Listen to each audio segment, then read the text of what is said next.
हमारे जीवन में हमें अपने माता पिता बहुत काम करने से रोकते हैं कि तुम ये नहीं करोगे, तुम वहां पर नहीं जाओगे, तुम्हें यही करना पड़ेगा। हमें कई काम करने से रोकते हैं। क्या आपको लगता है कि वो हमें रोककर गलत कर रहे हैं?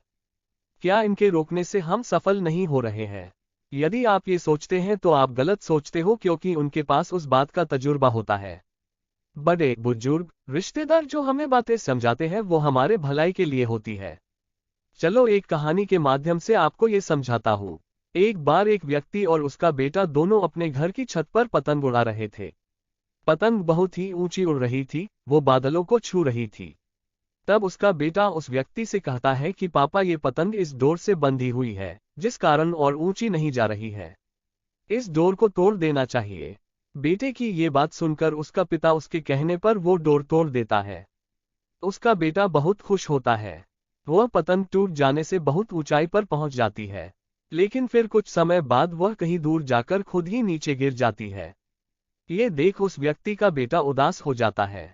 फिर वह व्यक्ति उसे कहता है कि अक्सर हमें लगता है कि हम जिस ऊंचाइयों पर हैं उस ऊंचाई से और भी ऊपर जाने से कुछ चीजें हमें रोक रही है, जैसे हमारा अनुशासन, रिश्ते, माता पिता और परिवार। इसकी वजह से हमें लगता है कि हम अपने जीवन में इस कारण ही सफल नहीं हो रहे हैं। इन सब से हमें आजाद हो जाना चाहिए।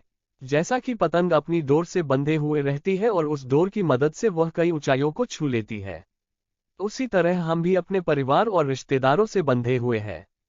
यदि हम इस धागे से जुड़े हुए रहेंगे तो कई ऊंचाइयों को छू लेंगे, लेकिन यदि हम इस धागे को तोड़ देंगे तो ठीक इसी पतंग की तरह कुछ समय तक ही सफलता से उड़ पाएंगे, अंत में नीचे गिरकर ही रहेंगे। ये पतंग जब तक नई ऊंचाइयों को हासिल करेगी तब तक वह अपनी डोर से बंधी हुई है, लेकिन जब पतंग अपनी डोर से मुक्त हो जाती है तो वह कुछ समय में ही नीचे गिर जाती है।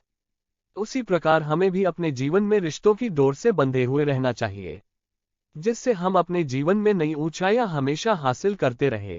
तो दोस्तों, आप इस बात को समझ गए होंगे। अगर ये बातें आपको अच्छी लगी हो तो इसे लाइक और शेयर करना और चैनल को सब्सक्राइब करना। मिलते हैं अगले वीडियो में ऐसी ही कुछ बातें लेकर।